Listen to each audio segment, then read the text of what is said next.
तो ये ज़्यादा समझ में आएगा। ठीक है, तो आज हम लोग बात करेंगे equivalent weight and number of gram equivalents की। दोनों क्या होता है आज के वीडियो में पूरा खत्म हो जाएगा।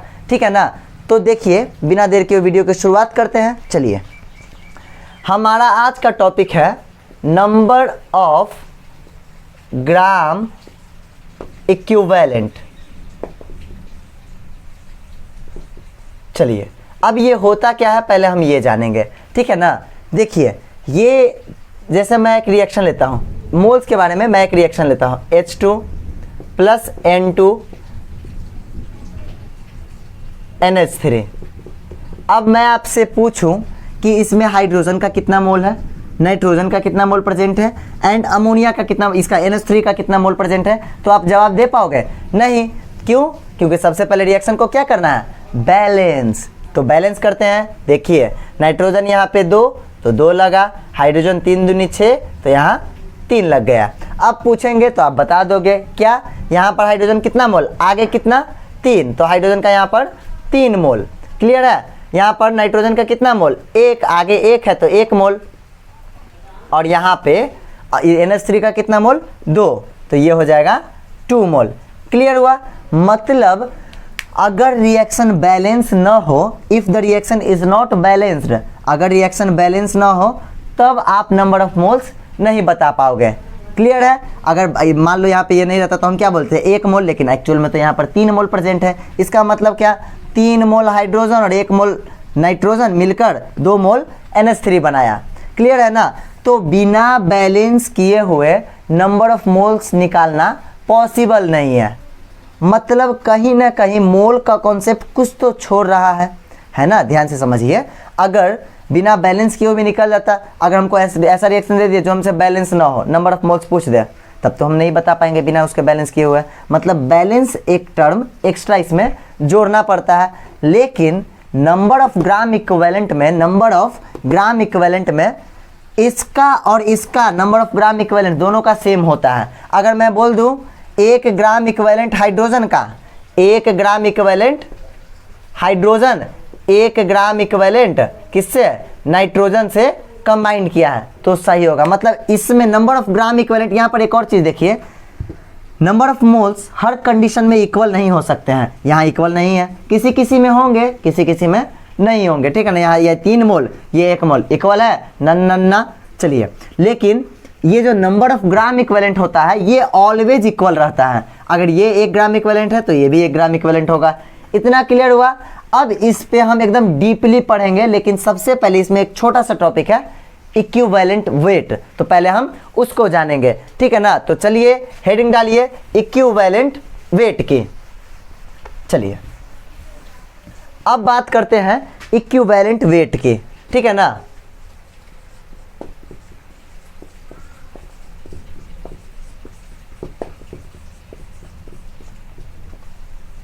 देखिए इक्विवेलेंट वेट क्या होता है, जैसे आप लोग अभी तक पढ़े होंगे क्या, मॉलिक्यूलर वेट, मॉलिक्यूलर वेट। ठीक है ना? जैसे मॉलिक्यूलर वेट तो आसान था। अगर मैं बोल दूं H2SO4 का मॉलिक्यूलर वेट क्या होगा, H2SO4 का मॉलिक्यूलर वेट क्या होगा, तो अब क्या बोलोगे, हाइड्रोजन 2 यानी कि 1 गुने 2 प्लस इसका वेट 32 और इसका 16 गुने 4, 64, 32, 96 और 2 98 ग्राम। ये तो आप बता दोगे मॉलिक्यूलर वेट। लेकिन इक्विवेलेंट वेट कैसे निकलता है, इसका बहुत ज़्यादा मतलब बहुत अलग अलग फार्मूला है, लेकिन एक एकदम बेसिक फार्मूला है, ट्रिक जिसको आप बोल सकते हैं, वो किताबों में भी है। अगर आपने नहीं ध्यान दिया हो तो कोई बात नहीं, लेकिन इक्विवेलेंट वेट निकालने का सबसे आसान तरीका क्या है, जो भी पूछे उसका मॉलिक्यूलर वेट, मतलब जो भी कंपाउंड दिया रहेगा उसका मॉलिक्यूलर वेट ऊपर रखेंगे। क्लियर हुआ? मॉलिक्यूलर वेट ऊपर रखेंगे इक्विवेलेंट वेट निकालने के लिए। ठीक है ना? इसका एकदम आसान फॉर्मूला बता रहे हैं आपको। मॉलिक्यूलर वेट ऊपर रखना है जो भी कंपाउंड हो, और उसको x से डिवाइड कर देना है। क्लियर है? इक्विवेलेंट वेट अगर निकालने, नंबर मतलब इक्विवेलेंट वेट निकालना अगर आपको मिल जाए तो क्या करना है, जो भी कंपाउंड है उसका मॉलिक्यूलर वेट ऊपर रखना है डिवाइडेड बाय x। क्लियर है? लेकिन अब बात आती है व्हाट इज x, ये x है क्या, यहाँ पर x क्या है, डोंट वरी, मैं आपको बताता हूँ। देखिए x यहाँ है, इसको n फैक्टर बोलते हैं, n फैक्टर या और इसको n फैक्टर बोलते हैं और वैलेंस फैक्टर बोलते हैं। वैलेंस फैक्टर जो अलग अलग टर्म्स के लिए अलग अलग होता है। कैसे होता है अभी समझाएंगे।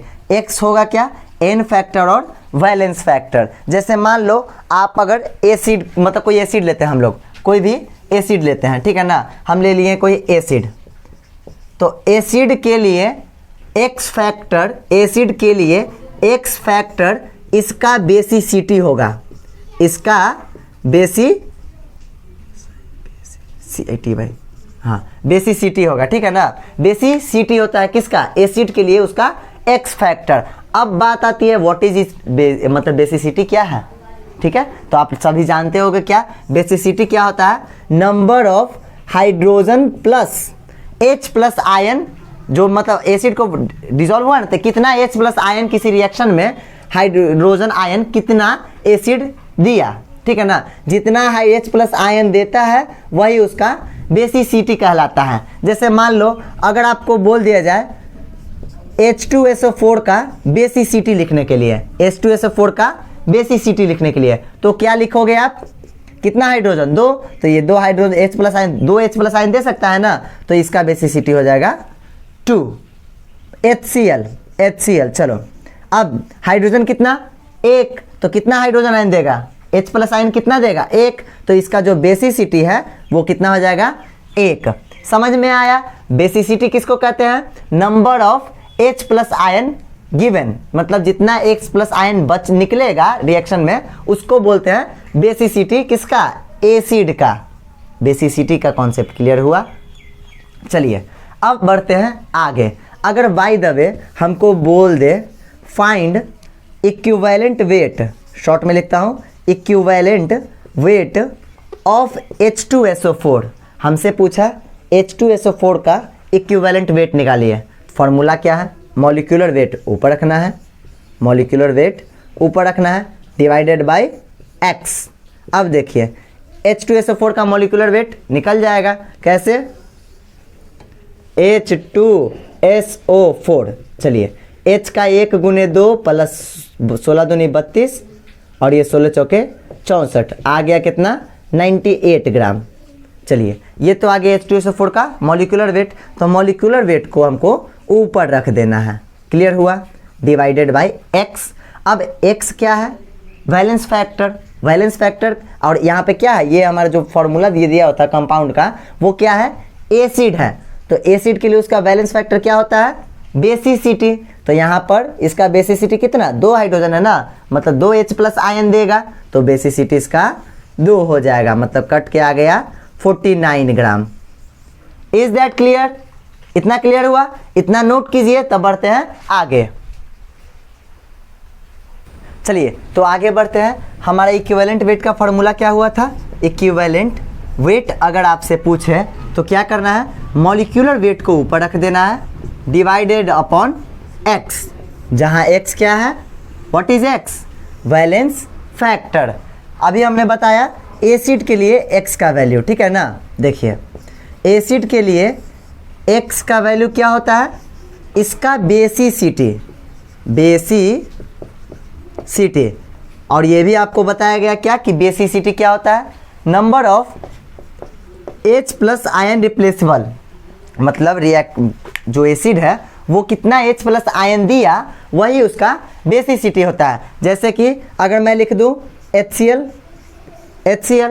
अब इसमें H कितना है, एक H है तो एक ही H ना देगा, तो ये हो जाएगा इसका बेसिसिटी कितना होगा HCl का 1 हो जाएगा इसका बेसिसिटी। इतना क्लियर हुआ, कोई दिक्कत नहीं ना। जैसे मान लीजिए आपसे हम बेसिसिटी पूछ दें इसका हाँ H3PO4 का, ठीक है ना, H3PO4 का, तब तो आप आसानी से एकदम जल्दी बोल दोगे क्या कि 3 हाइड्रोजन है तो 3 होगा इसका बेसिसिटी।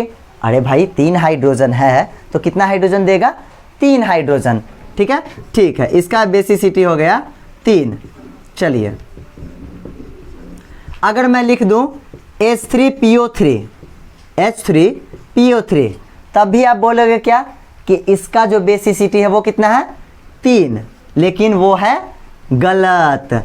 इसके लिए हमको जाना पड़ेगा इसके स्ट्रक्चर पे, ठीक है ना। ये 3 है, एक ये और एक H3PO2, इन तीनों का स्ट्रक्चर जानना पड़ेगा तब समझ में आएगा। देखिए कैसे, समझिए ध्यान से, पहले इसका स्ट्रक्चर कैसे बनता है। देखिए फॉस्फोरस है, फॉस्फोरस को क्या करें, 1 मिनट में इसको मिटा रहा हूँ। इसका स्ट्रक्चर देखिए, फॉस्फोरस P लिखेंगे, उसके साथ एक ऑक्सीजन डबल बॉन्ड, स्ट्रक्चर इसका P लिखे, एक ऑक्सीजन डबल बॉन्ड, बचा कितना 3 ऑक्सीजन, 1 2 3। अब इन तीनों के साथ एक एक हाइड्रोजन, एक एक हाइड्रोजन।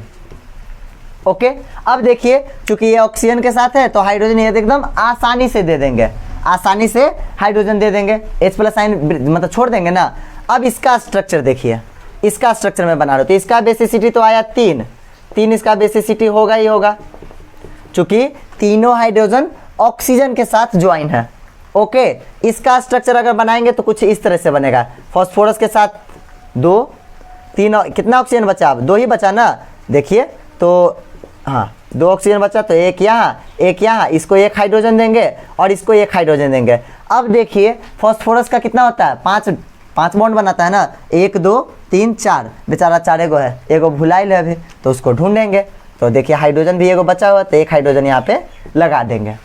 अब यहाँ पर बात हुई कि यहाँ भी तो 3 हाइड्रोजन, इन तीनों को क्या करना चाहिए था, छोड़ देना चाहिए था, मतलब तीनों हाइड्रोजन देंगे ना, 3 H+ आयन देना चाहिए था, लेकिन एक्चुअल में ये 2 ही H+ आयन देते हैं, 2 H+ आयन देते हैं, ठीक है ना।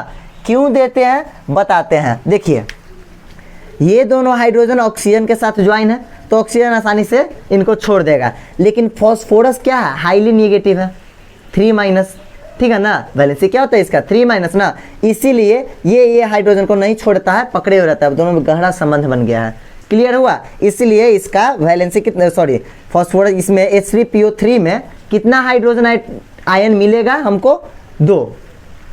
उसी तरह से इसमें निकालेंगे, तो देखिए इसका स्ट्रक्चर बनाते हैं, तो P बनाइए, डबल बॉन्ड ऑक्सीजन, अब एक ऑक्सीजन इसके साथ, 2 ऑक्सीजन तो हो गया, एक हाइड्रोजन यहाँ, एक हाइड्रोजन यहाँ और एक हाइड्रोजन यहाँ। सिंपल सा ध्यान दीजिए ना, जो हाइड्रोजन फॉस्फोरस के साथ जुड़ा रहेगा वो नहीं, उसको नहीं काउंट करना है। तो इसका बेसिसिटी कितना हो जाएगा, ऑक्सीजन के साथ 1 हो तो इसका बेसिसिटी 1, ये इसका बेसिसिटी आ गया। चलिए बेसिसिटी समझ में आया क्या होता है, कैसे निकालेंगे, इन तीनों का हो गया। ऐसे सिंपली कोई इक्वेशन दे देना तो उसका तो आराम से आप निकाल लोगे। क्लियर है ना। चलिए अब मैं आपसे एक सवाल करता हूँ, find equivalent weight of H3PO2, ठीक है ना। हमको इसका इक्विवेलेंट वेट बोला। अब इक्विवेलेंट वेट क्या होता है, ऊपर में क्या रखते हैं, मॉलिक्यूलर वेट, ऊपर में क्या रखेंगे, मॉलिक्यूलर वेट अपॉन x, ठीक है। अब इसका मॉलिक्यूलर वेट निकाल लीजिए, H3PO2 का क्या हो जाएगा, हाइड्रोजन का कितना, हाइड्रोजन का 1, तो 1 × 3, 3 गो है तो 3। अब फॉस्फोरस कितना नंबर पे होता है 15, तो 15 दूना 30 ले सकते हैं, ऐसे 31 होता है, 31 ले लीजिए, प्लस ऑक्सीजन का 8 दूनी 16 और 2 है तो 32 हो जाएगा। चलिए ऐड कर लेते हैं, 2 2 1 3 और 3 6, 3 3 6, 66 ग्राम आ गया, तो 66 रख देंगे ऊपर। और इसका बेसिसिटी कितना आया, H+ आयन नीचे क्या होता है X, और X क्या होगा यहाँ पर, ये क्या है H3PO2 क्या है, एसिड है, तो एसिड में H कौन होता है उसका बेसिसिटी, तो X क्या है यहाँ पर, H3PO2 का बेसिसिटी कितना 1, तो नीचे 1, काम तमाम। समझे। तो इस तरह से आप एसिड का इक्विवेलेंट वेट निकाल सकते हैं। इतना नोट कीजिए, तब बढ़ते हैं। अब बेस अगर आएगा तब क्या करेंगे। चलिए तो अब बात करेंगे बेस का इक्विवेलेंट वेट कैसे निकालेंगे। एसिड का आ गया ना, एसिड का क्या आया, इक्विवेलेंट वेट निकालना हो एसिड का, तो क्या करेंगे, सबसे पहले इसका एक्स फैक्टर निकालेंगे। एक्स फैक्टर होता क्या है, एक्स फैक्टर होता है इसका बेसिसिटी, और बेसिसिटी कैसे निकलता है, H+ आयन जितना देता है ना वही उसका बेसिसिटी कहलाता है और वही उसका एक्स फैक्टर बन जाएगा। क्लियर है। लेकिन अब बात करते हैं अगर बेस रहे तब, अगर कोई बेस रहे तब उसका एक्स फैक्टर क्या होगा, और किसी बेस का, जैसे आपको बोल दिया find equivalent weight of NaOH, आपको बोल दिया NaOH का इक्विवेलेंट वेट निकालिए, तब आप क्या करोगे, इक्विवेलेंट वेट का फार्मूला लगाएंगे। फार्मूला हर किसी के लिए वही क्या होता है, मॉलिक्यूलर वेट अपॉन x, ठीक है। चलिए मॉलिक्यूलर वेट तो निकाल लोगे भाई, लेकिन x कौन कोची होगा, क्या होगा x, कहाँ से आया ये, कहाँ से आ जाते हैं ये लोग। देखिए बेस के लिए x होता है इसका एसिडिटी। अब ये पेट वाला एसिडिटी मत समझिएगा, ठीक है ना। यहाँ पे एसिडिटी होता है बेस जो है वो कितना OH माइनस आयन दिया, कितना OH माइनस आयन दिया। जैसे NaOH का लेते हैं, NaOH, ठीक है ना, NaOH, इसमें OH कितना, एक, चूंकि एक है तो एक ही OH देगा, इसलिए इसका बेस एसिडिटी कितना 1। अगर हम ले लेते हैं CaOH का ट्वाइस, OH कितना 2, यानी कि 2OH माइनस दे सकता है, तो इसका एसिडिटी कितना हो जाएगा बेस का 2। समझ में आया। अब करते हैं सवाल को, हमसे पूछा क्या, इक्विवेलेंट वेट पूछा, तो मॉलिक्यूलर वेट तो निकल जाएगा। Na का कितना 23 प्लस ऑक्सीजन का 16 प्लस 1, यानी कि ये आ गया 17, 40 ग्राम।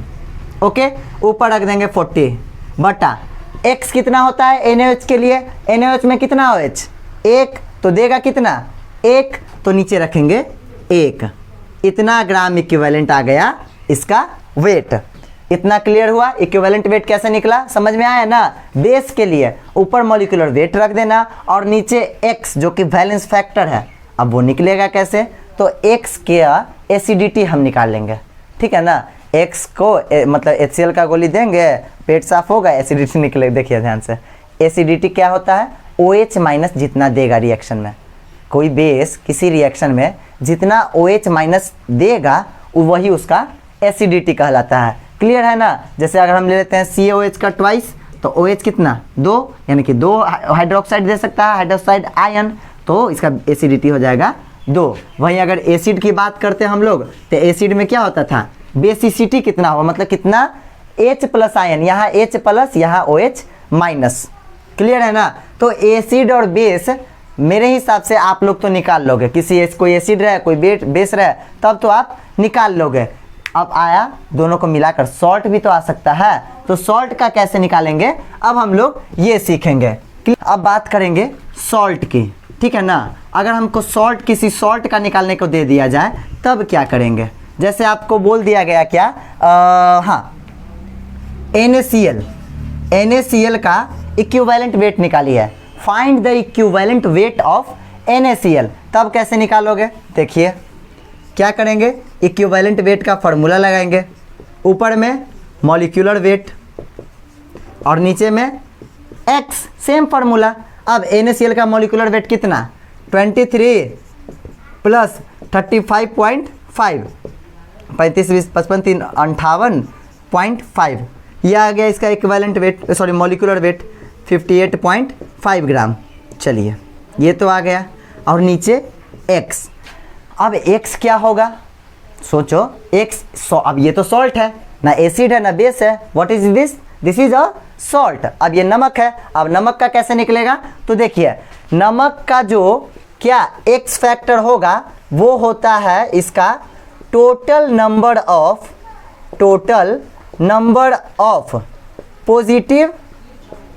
पॉजिटिव आयंस और केटायंस, इसी को केटायंस भी बोलते हैं, पॉजिटिव आयंस को, मतलब कितना केटायन है उसमें, मतलब प्लस चार्ज कितना है।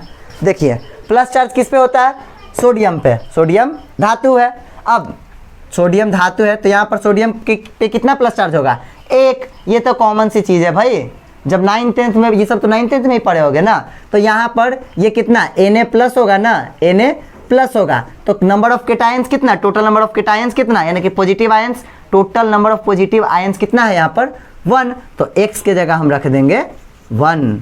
क्लियर हुआ, तो ये आ जाएगा इसका इक्विवेलेंट वेट। समझ में आया।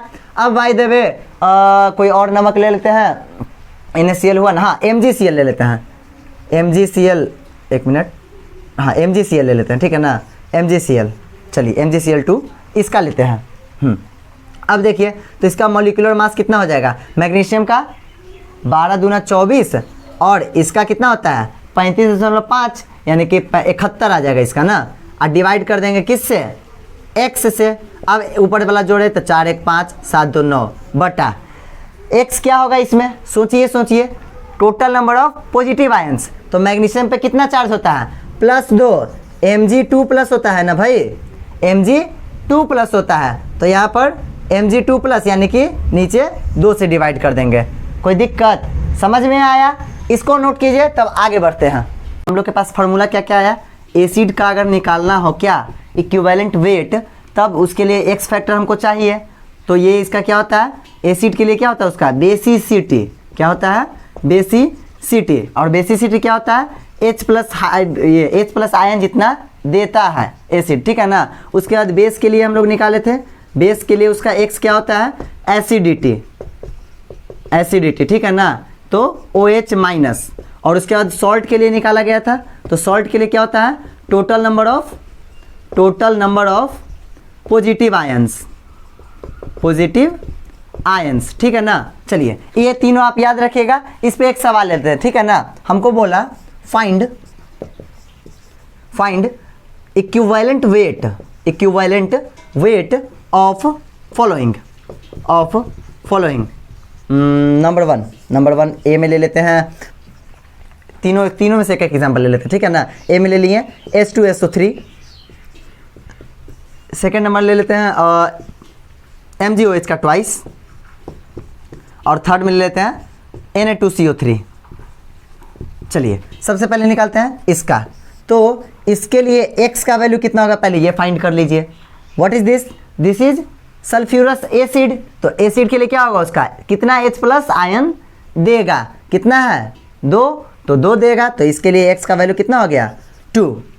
क्लियर है, अब x निकल गया। अब निकालते हैं इक्विवेलेंट वेट क्या होता है, ऊपर में मॉलिक्यूलर वेट और नीचे में x। अब इसका मॉलिक्यूलर वेट निकालिए आप लोग, 2 है तो 2 प्लस 32 प्लस 16 तिया 48, 48 2 50, 30 80 2 82, 82 आ गया। और नीचे x कितना है 2, तो डिवाइडेड बाई 2 कितना आ जाएगा ये 14 ग्राम।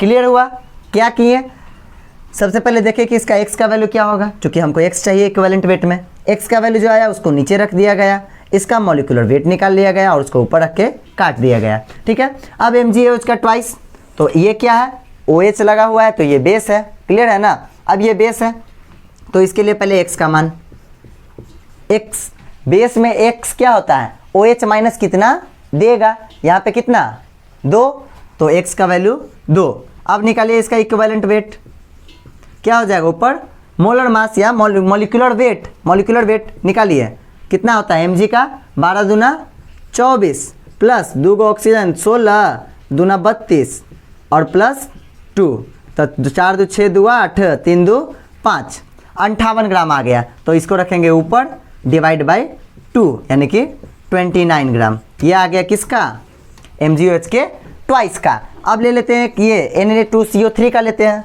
ठीक है ना, Na2CO3 का, इसका निकालते हैं। चलिए देखिए, तो सबसे पहले इसके लिए x का वैल्यू क्या होगा, सॉल्ट है Na2 ना, तो कितना पॉजिटिव आयंस देगा 2 है, 2 ये सोडियम 2 है ना, देखिए Na2 तो 2Na प्लस देगा, मतलब 2 को Na प्लस 2 देगा, यानी कि इसके लिए x का मान 2। पॉजिटिव आयंस देखना है, पॉजिटिव आयंस यहाँ पर कितना मौजूद है 2 गो ना, सोडियम 2 गो है तो दोनों प्लस देगा यानी कि 2 प्लस। क्लियर हुआ, तो x का मान आया 2। अब निकालिए इक्विवेलेंट वेट क्या होता है, ऊपर रखना है मॉलिक्यूलर वेट, तो मॉलिक्यूलर वेट निकालते हैं। सोडियम का 23 दूना 46 प्लस इसका हो जाएगा 12 और 16 तिया 48, तो हो जाएगा 8 2 10 6 16 4 1 5 4 9 1 10, 106 ग्राम। 106 ऊपर रख देंगे, डिवाइड कर देंगे इसको 2 से, कट के आ जाएगा 5 3 53 ग्राम इसका आ गया इक्विवेलेंट वेट। तो उम्मीद करते हैं हम कि आप लोग को इक्विवेलेंट वेट निकालना आ गया होगा, ठीक है ना। करना कुछ नहीं है, बस फॉर्मूला याद रखना है, इक्विवेलेंट वेट बराबर molecular weight upon x. Clear है ना, इसको जल्दी से नोट कीजिए, तब एक रिएक्शन का इक्विवेलेंट वेट निकालने के लिए आपको मिलेगा। चलिए अब हमारे पास एक क्वेश्चन है, इसमें मान लीजिए हमको बोल दिया ना, इसका बोल दिया क्या, इक्विवेलेंट वेट निकालने के लिए, ठीक है। तो ये H2SO4 का इक्विवेलेंट वेट निकालने के लिए बोल दिया गया, तो निकालेंगे। क्या होता है formula, molecular weight upon x. Clear है। अब देखिए इसका मॉलिक्यूलर वेट निकालते हैं, तो इसका 2 प्लस 32 प्लस इसका 64 आ जाएगा 98। अब तो याद हो गया होगा, कितना बार निकाल जा चुका है। चलिए अब इसका x निकालते हैं, तो ये क्या है, एसिड है, तो इसका H प्लस साइन कितना देगा, 2 गो है ना, इसके पास 2 है तो 2 दे देगा, लेकिन यहाँ पर दिया कितना है देखिए, तो H2SO4 HSO4, तो कितना हाइड्रोजन ही छोड़ा वाटर के लिए, वाटर बनाने के लिए कितना हाइड्रोजन दिया, ठीक है। ये तो OH अपना पूरा दे दिया, दोनों एक ही तो है, 2 कहाँ है, और ये कितना हाइड्रोजन दिया, एक ही ना दिया भाई, एक हाइड्रोजन दिया तभी ना यहाँ पर HSO4 बचा, तो एक हाइड्रोजन दिया, इसलिए यहाँ पर इसका क्या हो जाएगा, x का मान 1। ध्यान दीजिएगा, रिएक्शंस में चेक कर लीजिएगा, ये तो चेक करने आता होगा आपको ना, कितना हाइड्रोजन निकल के गया, कितना हाइड्रोजन दिया गया, H प्लस कितना आयन निकला, ठीक है ना। जितना H प्लस आयन निकलेगा, देखिए यहाँ से एक H प्लस आयन निकला और यहाँ से OH माइनस आया, दोनों मिलके बना दिया क्या, वाटर। अब एक आया, एक तो यहीं पे रुक गया, यहाँ पे रुका ना, समझ में आया, तो एक ये रुका रह गया, इसलिए एक ही निकला, एक hydrogen ion H plus ion बाहर निकला, मतलब रिएक्शन में निकला। तब इसका जो x है वैलेंस फैक्टर वो कितना, 1, तो ये हो जाएगा इक्विवेलेंट वेट। तो रिएक्शन में इन छोटी छोटी बातों पे ध्यान दीजिएगा, ठीक है ना। चलिए अब कॉन्सेप्ट क्लियर हो चुका होगा आप लोगों का, मेरे हिसाब से हो चुका होगा। चलिए अब बढ़ते हैं आगे, और अब आते हैं रियल टॉपिक आज का जो था, क्या था याद है, स्टार्टिंग में बोला गया था, जय श्री कृष्ण। पता नहीं कौन रोज रोज कौन हंस रहा है, डेली का डेली बारिश हो रहा है, पता कर, जिसको पता होगा कमेंट करिएगा, तो बैंड बजा देंगे उसका। चलिए अब हम लोग को निकालना है क्या, नंबर ऑफ ग्राम इक्विवेलेंट,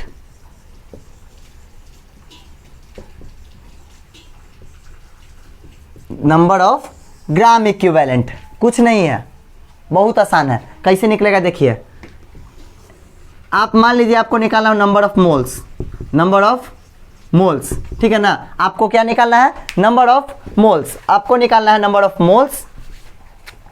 तब आप क्या करते थे, नंबर ऑफ मोल्स का फॉर्मूला सबको तो याद ही होगा, क्या करते थे, ऊपर रखते थे मास, जो मास दिया रहता था वो ऊपर, मास बटा मॉलिक्यूलर मास या मोलर मास, जो भी बोलिए, मॉलिक्यूलर मास, ठीक है ना, या मोलर मास। चलिए ये था नंबर ऑफ मोल्स निकालने का फॉर्मूला, मास बटा मोलर मास। अब हमको निकालना है क्या, नंबर ऑफ ग्राम इक्विवेलेंट, तो इसका क्या होगा फॉर्मूला, मास बटा, ध्यान दीजिएगा, मास बटा, यहाँ मोल रहता था तो नीचे मोलर मास आता था, अब यहाँ पर क्या है, ग्राम इक्विवेलेंट, तो इक्विवेलेंट वेट आ जाएगा। कोई दिक्कत, नंबर ऑफ ग्राम इक्विवेलेंट निकालने का फॉर्मूला होता है मास बटा इक्विवेलेंट वेट। अब इक्विवेलेंट वेट कैसे निकलता है, तो इसका फॉर्मूला अभी आप लोग को बताया जा चुका है, क्या बताया गया है ना, इक्विवेलेंट वेट बराबर क्या होता है, इक्विवेलेंट वेट निकालना हो तो molecular weight divided by x. Clear हुआ, एक्स क्या था, वैलेंस फैक्टर। तो अगर आपसे पूछे नंबर ऑफ ग्राम इक्विवेलेंट, तो आपको क्या करना है, जिसका पूछेगा, जिस भी एलिमेंट कंपाउंड का पूछे उसका मास ऊपर रख देना है और उसका इक्विवेलेंट वेट निकाल देना है। इतना क्लियर हुआ, हो जाएगा ना। चलिए अब देखिए, इस इक्विवेलेंट वेट की जगह पे हम ये रख सकते हैं, ये वाला, इसको लिख सकते हैं ना, मास, एक तो फॉर्मूला ये हो गया निकालने का, एक हमारा ये फॉर्मूला हुआ, दूसरा मास बटा इक्विवेलेंट वेट की जगह ये पूरा, इक्विवेलेंट वेट की जगह ये फॉर्मूला, तो हो जाएगा मॉलिक्यूलर वेट, ये x नीचे है तो चला जाएगा ऊपर, गुने x चला आएगा ऊपर। क्लियर है ना। अब देखिए मास बटा मोलर मास क्या होता है, मास बटा molecular mass, number of moles, तो इसको हम लिख सकते हैं क्या, n, number of moles, number of moles, गुने एक्स, गुने इसको मल्टीप्लीकेशन में समझिएगा, ये एक्स फैक्टर है, x factor sorry balance factor है, समझे ना। तो इक्विवेलेंट ग्राम इक्विवेलेंट निकालने का ये भी एक फॉर्मूला हो गया। ग्राम इक्विवेलेंट अगर निकालना तो क्या करेंगे, नंबर ऑफ मोल्स को इससे वैलेंस फैक्टर से मल्टीप्लाई कर देंगे, या मास बटा इक्विवेलेंट वेट, ये भी एक फॉर्मूला होता है। समझ में आया, आराम से इसको नोट कीजिए। अब चलते हैं इस पे सवाल। चलिए अब हमारे पास सवाल है एक, ठीक है ना, नंबर ऑफ ग्राम इक्विवेलेंट निकालने के लिए। देखिए हमको नंबर ऑफ ग्राम इक्विवेलेंट निकालना है 0.4 ग्राम ऑफ NaOH में। चलिए भाई तो फार्मूला लगाओ ना, number of gram equivalent, short में लिख देते हैं ग्राम इक्विवेलेंट। फार्मूला जस्ट अभी पीछे लिखे हैं क्या, बस मोल्स में जो फार्मूला वही फार्मूला, लेकिन नीचे वाला इसका चेंज होता है, मास बटा इक्विवेलेंट वेट, मास बटा इक्विवेलेंट वेट। चलिए मास तो आप लोग निकाल लोगे, Na का 23, 16 और 1 यानी कि ये हो गया 40, यानी कि ये आ गया 40, 40, ठीक है ना। अब क्या निकालेंगे, इक्विवेलेंट वेट, इक्विवेलेंट वेट निकालते हैं। चलिए हमको पता तो है नहीं, इक्विवेलेंट वेट थोड़ा ही पता है, निकालते हैं। क्या होता है इक्विवेलेंट वेट का फॉर्मूला, जल्दी जल्दी जल्दी जल्दी, मोलिक्यूलर वेट बटा x. What is x, valence factor. चलिए मॉलिक्यूलर वेट कितना दिया, मॉलिक्यूलर वेट 40 आया, ये रख देंगे हम 40। अब बटा नीचे एक्स का मान कितना होगा, देखिए कितना, ये क्या है NaOH बेस है, OH कितना OH निकलेगा, OH माइनस कितना देगा, ये एक ही OH है ना, तो इसका ये हो जाएगा एसिडिटी 1, तो एक्स फैक्टर इसका 1, यानी कि ये आ गया 40। अब यहाँ पर नीचे रख देंगे 40, कट के आ गया 1, तो नंबर ऑफ ग्राम इक्विवेलेंट कितना आ गया 1। इसी तरीके से बनाना है, कुछ टफ तो है नहीं, ठीक है ना। जैसे मान लीजिए आपको दे दिया गया, एक और सवाल ले लेते हैं, आपको दे दिया गया, हाँ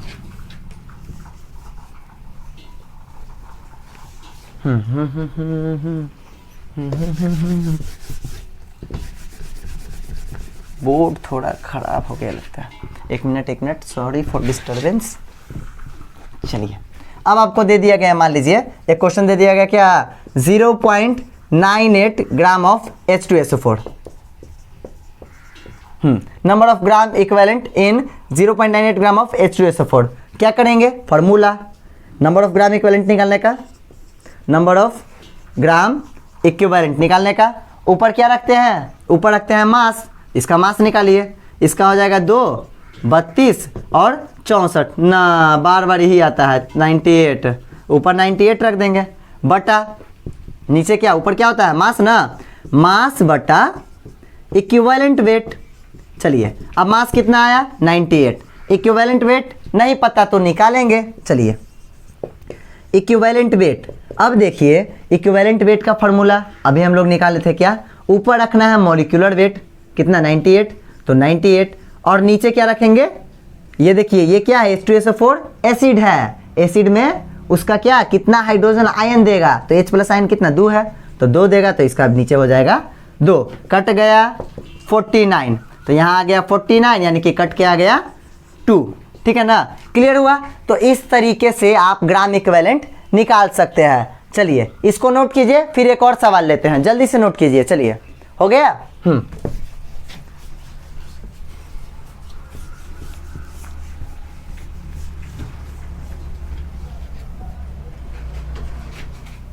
चलिए अब सवाल है, हमको ग्राम इक्विवेलेंट ही निकालना है, लेकिन इस बार चेंज, मोल्स दिया हुआ है, कोई बात नहीं निकालेंगे। चलिए नंबर ऑफ ग्राम इक्विवेलेंट का फॉर्मूला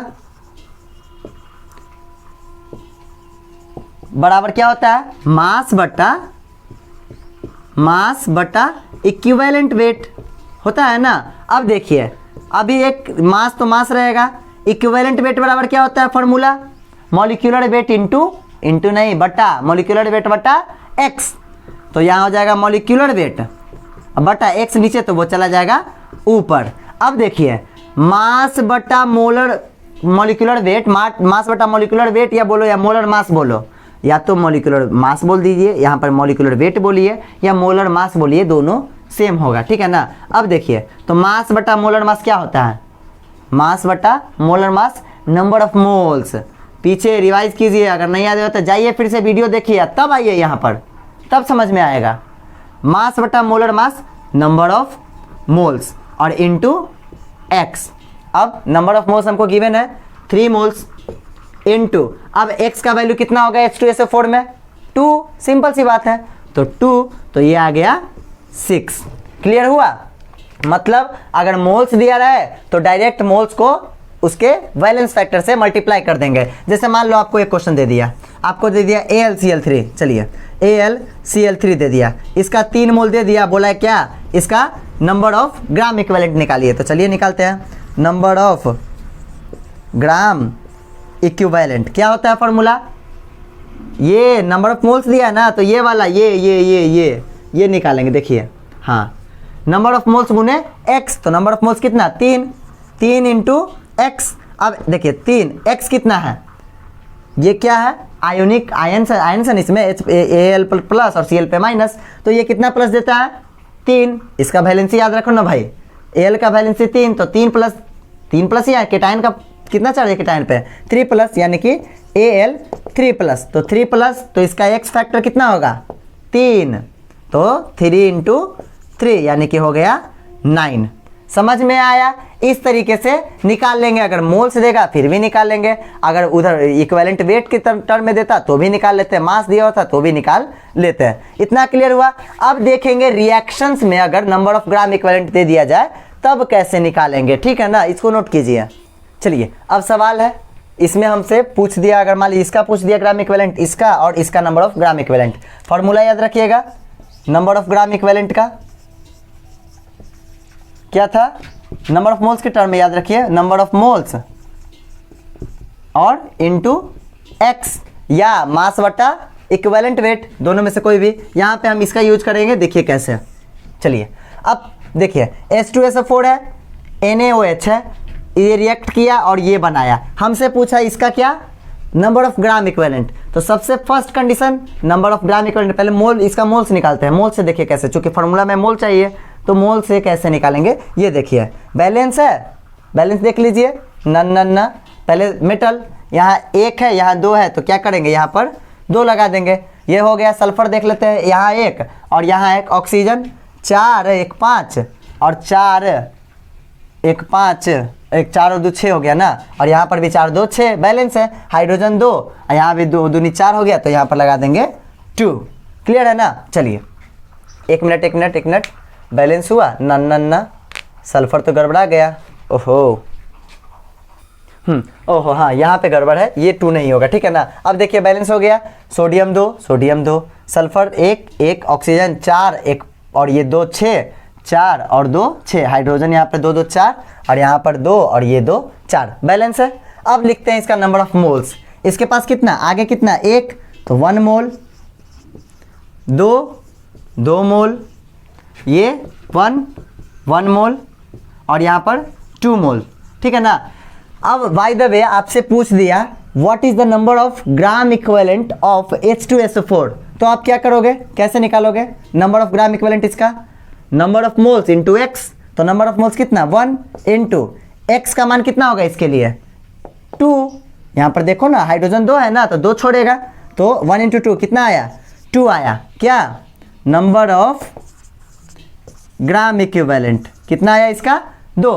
NaOH का निकालते हैं, NaOH का अगर इसका निकालेंगे तो number of moles 2 into NaOH, OH कितना 1 ही है ना, तो 1 देगा, तो यहाँ पर 1, 2 इंटू 1 कितना हो गया 2, यानी कि ये आया 2 ग्राम इक्विवेलेंट और ये भी आया 2 ग्राम इक्विवेलेंट। कुछ समझ में आया? हम स्टार्टिंग में क्या बोले थे, कि नंबर ऑफ मोल्स आपका चेंज हो सकता है, जैसे यहाँ 1 था यहाँ 2, लेकिन ग्राम इक्विवेलेंट ऑलवेज इक्वल, जो इसका होगा वही इसका होगा। देखिए इसका 2 आया, इसका भी 2 आया। अब इसको देख लेते हैं, पहले देख लेते, चेक कर, इसको बनाते हैं, बैलेंस है, चेक करिए। चलिए NO3 NaCl और हाँ ये तो बैलेंस है, इसका 1 मोल, इसका भी 1 मोल। चलिए अब देखिए इसका नंबर ऑफ ग्राम इक्विवेलेंट निकालते हैं, तो 1 इंटू Na 1 है तो 1 ही छोड़ेगा, चार्ज इस पे 1 है, ये सॉल्ट है, तो 1 इंटू 1, इसका बैलेंस फैक्टर कितना x 1 ना, तो x की जगह 1 रख दिया गया, तो 1 इंटू 1 ये आ गया 1 ग्राम इक्विवेलेंट। और इसका निकालिए। तो 1 मोल इंटू H है 1, तो एक ही H प्लस आयन देगा, ये एसिड है ना, तो एक ही H प्लस आयन देगा, तो इसका भी X कितना हो जाएगा, X का वैल्यू 1, तो 1 इंटू 1 ये भी आ गया 1 ग्राम इक्विवेलेंट। स्टार्टिंग में क्या बोले थे, कोई भी हो ना सबका एक ही आता है। देखिए ये भी 2 2 2 से कटेगा तो 1 1 ही आएगा ना। यहाँ पर ये भी 1 ग्राम इक्विवेलेंट, ये भी 1 ग्राम इक्विवेलेंट। समझ में आया ग्राम इक्विवेलेंट या और ये नंबर ऑफ ग्राम इक्विवेलेंट कैसे निकलेगा, कोई दिक्कत नहीं ना। दो फार्मूला मिला, एक मास बटा इक्विवेलेंट वेट और एक number of moles into valence factor. जो एसिड के लिए बेसिसिटी उसका, बेस के लिए एसिडिटी उसका, और सॉल्ट के लिए total number of positive ions या उसी को बोलते हैं हम लोग केटायंस। तो इतना एकदम याद रखिएगा, उसके बाद ये चैप्टर खत्म हो जाएगा, समझे ना। चलिए तो आज के वीडियो का इतना ही सार है। मतलब अगर आपसे पूछे नंबर ऑफ ग्राम इक्विवेलेंट तो आपको क्या करना है, मास बटा इक्विवेलेंट वेट। अब फिर इक्विवेलेंट वेट क्या होता है, तो इक्विवेलेंट वेट होता है मॉलिक्यूलर वेट ऊपर रखना है और उसको x से डिवाइड करना है, ठीक है ना। मॉलिक्यूलर वेट ऊपर रखना है और उसको x से डिवाइड करना है। अब ये x क्या है, x को बोलते हैं वैलेंस फैक्टर, वैलेंस फैक्टर या इसी को बोलते हैं n फैक्टर, ठीक है ना।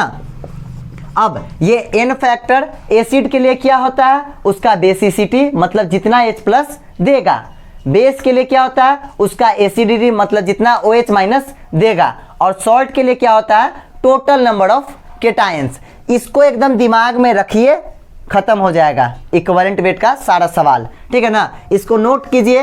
अगले वीडियो में हम लोग बात करेंगे नॉर्मालिटी के, क्योंकि वो इसी पे डिपेंडेड है, तो नॉर्मालिटी एकदम बढ़िया से। और अगले वीडियो में आपको इक्विवेलेंट इस सब पे जितना भी अभी तक आप कंसंट्रेशन टर्म पढ़े हो ना, mole fraction, weight by weight percentage, weight by volume percentage, volume by volume percentage, mole ये मोलालिटी, पीपीएम, पीपीवी, और जो अगले वीडियो में आएगा नॉर्मालिटी, वो उन सब पे टोटल 50 प्लस 50 से ऊपर फॉर्मूला आप लोग को मिलेगा, ठीक है। पढ़ाई करते रहिए। All the very best.